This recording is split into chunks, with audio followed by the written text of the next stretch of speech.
Accessing files.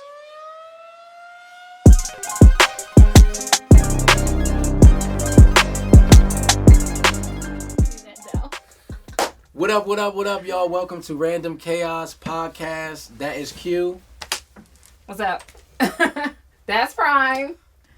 And I'm Roland. What's up? We are at 199 Studios. This is where all the magic goes down, where we do our thing. This is one of my closest friends. He's a dope engineer, producer, helps with all the Nu-Treez projects. I help with his projects. So we just here, just random chaos, just discussions, things that go on in the studio before the music goes on or off, whatever. So let's see. The first topic, I guess, hot topic, Mandalorian. So if you ain't got Disney Plus, too bad. This is definitely a spoiler alert. Spoiler alert. Just let you know now, we talking about everything about Mandalorian. So you just need to catch up or don't watch this yet. Actually, no, watch this and then go back. But so with Mandalorian, so quite a few great actors in it. Disclaimer: We already had this. We had great footage. This is the second time we're recording this. I messed up. Admittedly so, but it happens. You know, gotta get the kinks. We've got a few great actors in there. Nick Nolte.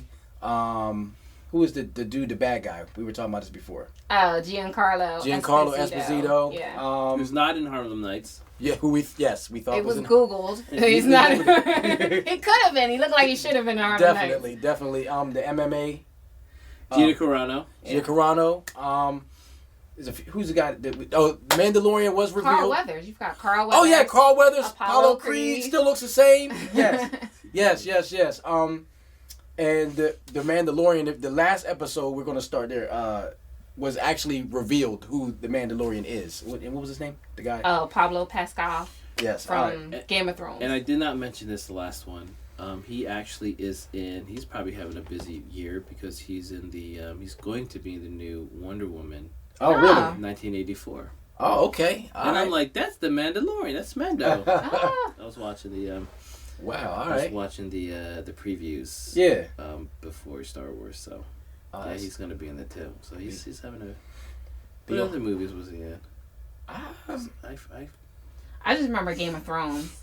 Like that's just Game of Thrones. Yeah, that's what I know. I looked him up on IMDb. He has a nice history, but I can't really that was the only thing that really popped out to me. Yeah. But he's been in a lot of stuff though. There's a lot of people. Speaking of Game of Thrones, somebody else is from Game of Thrones on Jumanji 2 or something. That's super tall. I don't know the guy's name, but he was on The Rock's Instagram. Side note, but there's actually another guy, Thor. This World Strongman Thor is also a lot of people is coming off of Game of Thrones, man. It's like a training ground for good action heroes. Thorson, something like that. Yeah. But so now question I had for the nickname of the child is Baby Yoda. Is the Mandalorian a prequel, or is this going forward? Because is this actually Baby Yoda? I'm not sure. That's the only thing I'm foggy about.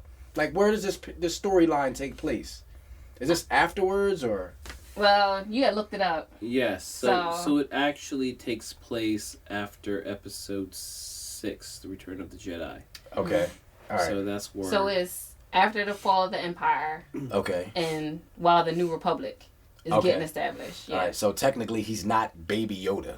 Then again, he could be Baby Yoda's love child or something like that. Yeah. Something like that. We were thinking he could be. He could have been because he was on a hidden planet and some capsule.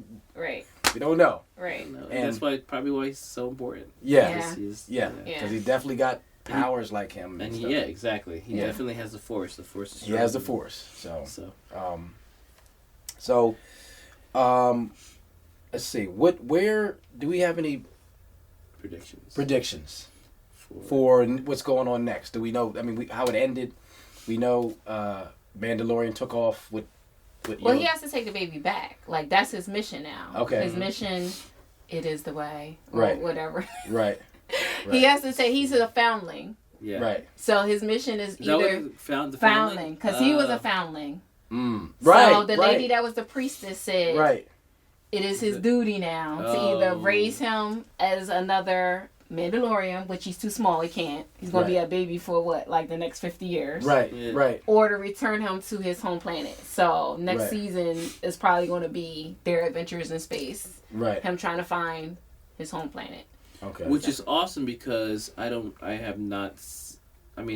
just started kind of watching the Clone Wars series and stuff just to kind of catch up on my Star Wars canon. But to my knowledge, I don't think anyone knows Yoda's species planet. Right. Yeah.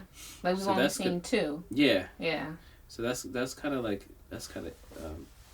exciting. Previous to Baby Yoda, we've only seen 2. Clone Wars, you talking about the animation series? Mm-hmm. Remember that used to come on Cartoon Network Friday nights. What was that called? It was called something with Ben 10. Clone Wars. No, I mean that whole night. Because of Ben 10 and all them used to come on. I know we used to watch all this Generator Rex. That was Saturday morning, but it was a night. No, it came on at night. Did it? Generator Rex. I guess it's right because we would miss it. That's right. Yeah. They had a theme. I forgot the name of it, but that you just made me think of that. Yeah. But watching the clone, kind of going off topic, and because I've been watching the Clone Wars a lot lately. And I thought I don't know what made me think that Oshaka is Anakin Skywalker's Padme. He actually has a Padme. Right. And I'm like, how come she's not? Is that the girl with the? Mm-hmm. Yeah. Yeah. Okay. Yeah. Gotcha. But she actually towards the end of that whole, probably season 5 or something like that. She unfortunately, I'm not gonna. You go watch it. You kind of. I like spoilers though. I know. I love spoilers. Yeah, if she could jump to the end of it, she would. Yeah. I'm like, yo, what are you doing? I actually read books from the back. Right. Really? And then go to the front. Yeah. And we'll go to a movie. Yeah. You want to know? I already figured it out. Like, she'll lean over. She'll lean over. I'm watching the movie in suspense. I figured it out. You want to know what it is? No. I don't want to know. I want to watch the movie. We paid $20. No. That's why I would say I like the fact that we had to wait for each episode of The Mandalorian. Right. Like, it created that anticipation that you don't really get, after childhood. Yes. So it was like, okay, I have to sit and wait. It's better to wait than to binge. Yes, definitely some nostalgia in that. And, and like I said, when you're given the option to binge, I feel like a prisoner. Like, I have to stay glued to this TV for whatever hours it takes so I can process. You get obsessed. You do. I stay up all night. I stay up for 12 hours. You do. Watching a whole season. It doesn't feel good. But that's the same thing with, because there's no anticipation anymore, we went for, even with music, we went from a period where there was barely any good music, and now there's droves of it. And you can't, speaking for me, I'm trying to keep up while processing other music. I can't keep up. It's too much coming out. Yeah. So, but that's a side note. Each episode you can process it and internalize it. Exactly. Gives you... And dissect it and come up with theories. We were trying to figure out how Baby Yoda going to get saved. Right. So Exactly. It's just a level of fun that I feel like is missing. Exactly. So now... Okay, so now we, as far as what's next, so we pretty much figured he's going to stay a child for a while. Yeah. I mean, not only for the way the story's written, yeah. but just his species and also for advertisement, for selling a product. They're going to be selling that Baby Yoda doll forever. They're going to have different versions. No, you can get the one on eBay. They got it right now. I advise you not to get that one. Some of them look sick. Some of them look like they didn't make it. Wait, did you see the one that had people was like, that look like real teeth? Really? Yeah, that was creepy. Real dentures in the mouth. Really? Yeah. It looked like it was real teeth. I don't want that one. Yeah. I don't know where them teeth been. Yeah. So, but all right. So now speaking of, since we're going to stay on this topic of space, I was thinking of your top 5 or 3. I had 3. Favorite alien invasion movies, and specifically based on how real those scenarios, you can see them playing out in real life. I picked, in no particular order, I believe it was Battle Los Angeles. I put Independence Day in there somewhere because there's one specific point in that movie that I like. Everything else is critical, but I can, it's not really, I guess, as realistic as I would think now today compared to all the other great movies. But that one and Annihilation. So, which is a movie y'all should check out. That's Netflix, right? It's on Netflix? Or is no, it's on Pryme. Pryme, it's Amazon. Free on Pryme. Yeah. So, I like Annihilation. Annihilation, is that with yes. Did you see it? That was so. I came up with so many end theories on that. Oh, wait, no. What was the other movie with the interdimensional? That was the one I was trying to tell you about, like Alien Code. That's the one I said is an indie one. I'm swapping. I was trying to tell you about it. You was totally I don't know what you're talking about. No. I mean, Annihilation is in there, but Alien Code is another one. That's why I said because of the satellite. Yeah. They set the trap. Yes, right. They were from they were like aliens or beings from like another dimension. They set this trap. That's what I meant. Yes. That's what I meant. He was just like, I don't know what you mean. Well, what are you talking about? Let me get my notes out. I'll keep Annihilation in there, but that's the one I mean, like, because the interdimensional travel, and that to me that's real, like, that's a realistic scenario. But speaking of the satellites, like, that's how Independence Day, right? They targeted the Earth based on our satellites, and realistically, if something hits our satellites, we are blind, deaf, and dumb at that point. So everything else in that movie was really just to sell the movie. I mean, it was cool. Some of the effects were, some of them are still Alien great. Code? No. I'm tying it into Independence Day. Right. And Alien Code with Independence Day with the satellites. That's what they have in common. Right. Everything else, Alien Code was dope. But like I said, there's things in Independence Day where the effects were great, where maybe Alien Code wasn't but the story was better. It's an indie. So. Right, but the story was way better in Alien Code, even though it's two different type of alien movies. But Independence, everything else was, it is what it is. But to me, the best part of Independence Day is how realistically the aliens picked the strategic point. Mm-hmm. So I don't know whatever else your favorite. What do you know? Some of your. No, definitely Alien Code, and then I was talking about the other one. As another indie, Darkening Sky, where they were like the aliens. I don't know, it's not realistic, but I just love watching this dude be a serial killer. I'm weird like that. Yeah, that was crazy. It was. Then we were talking about Oblivion. Yeah. Oblivion. Right. Where the same thing, where like they had like the satellite. Well, it was like a giant tesseract or whatever, up in space. Right. And they were like basically using him. He didn't realize he was like a clone all these many years. Right. I thought that was pretty good. And then Live, Die, Repeat, and we still haven't figured out. That was one of yours. We still haven't figured out what the actual name is. Yeah. Something Edge. Edge of Tomorrow. Edge of Tomorrow. There it is. That's what it's called. Live, Die, Repeat. Yeah. And the future tech. Right. But there's now, like the exoskeleton. The exoskeletons, which Raytheon, a government contractor, they really actually use those suits. Now, it could be not exactly the same, but it's like a derivative. They definitely use that technology for real. So, but what were your other? Mine were if we're going to alien invasions, then I'll stick to The Fourth Kind. Okay, yeah, that's creepy. That was based on true events, based on definitely creepy. Events. Yeah. Mm-hmm. Signs, I could see that happening. Yeah, definitely could see that happening. And I don't know if this is actual could happen, but Ender's Game was one of my favorites too. Right. That was cool. That's the one where he thought it was a video game. Yeah. Right. Yeah. So those are my three. I can see that happening. I forgot to add one more. District 9. Oh, Battle LA. I think I did. Didn't I say Battle LA in one of my times? I don't know. Well, Battle LA District 9 solely basically on the designs of the ship. It's really not, the technology is not based on the superficial of it with the pretty flashing lights, and it's cylindrical or whatever. It's clunky. It's saucer shaped. But the clunkiness is the exterior, whereas the brilliance is the advancement in the technology. Like, what they could put 5 or 10 trash cans together and make them float away. Oh my God. It's not the trash cans; it's what made them float away. And that's exactly District 9. That thing looked like a water tower, like, you know what I'm saying. And then Battle LA, same thing. It was clunky as hell, but it was like, yo, how are they doing that? Yeah. That's why I was like, that's realistic to me. That's dope because they're doing some kind of propulsion that we're not even aware of yet. So, anyway, I guess we rounded out our top invasion joints. All right, so still, what? Oh, I wanted to put my classic in it. What classic? Close Encounters of the I was just thinking about that. That would be. That movie. That I still have yet to watch. Yeah, you definitely have to watch that. God.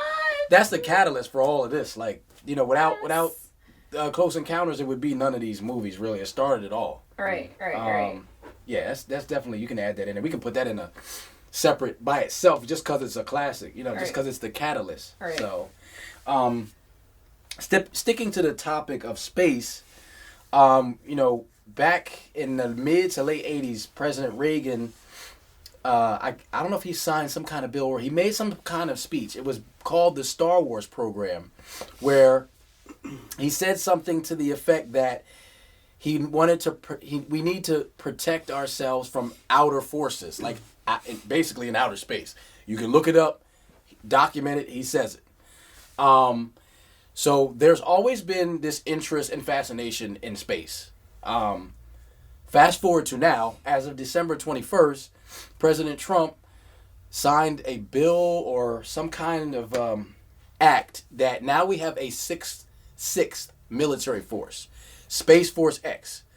He's saying that we not only need protection on land, air, and sea, we need protection in space. We need to be a dominant presence everywhere.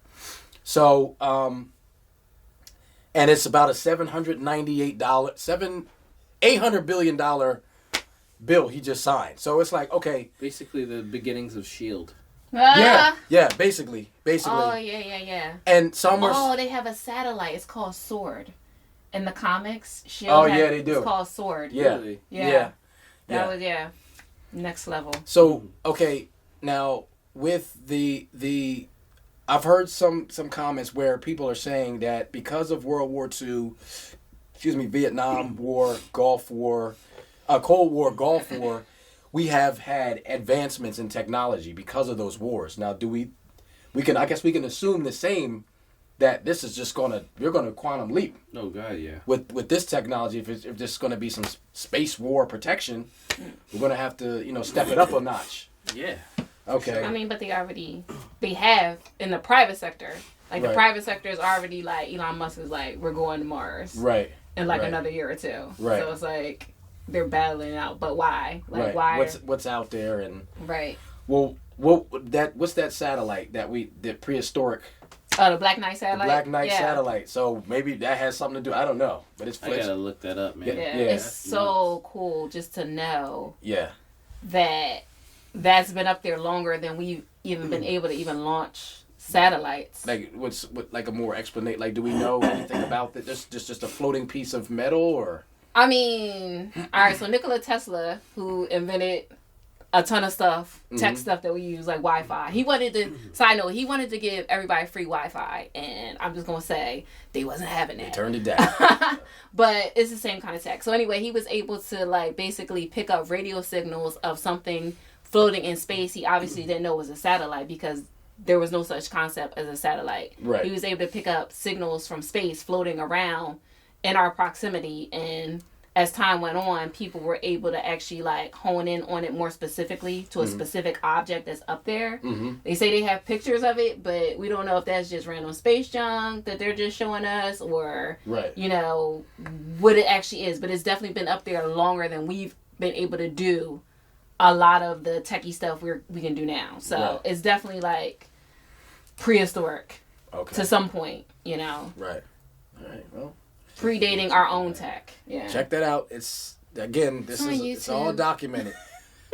So we've got things that are going on, both of this world and not of this world, depending on how you want to look at it. And it is what it is. Check it out. That's pretty much it. We're gonna wrap this up. Again, this is a shout out to wan-miz. This is he will be here. He's part of this Random Chaos podcast. Again, this is basically follow us on IG. Oh yes, JRails247. JRails247, and there will be an IG for Random Chaos podcast as well. We're coming up with that as we speak. Yeah. And that's it. Until next time. That's Q. Pryme. Roland. Peace. Bye, all guys. Right.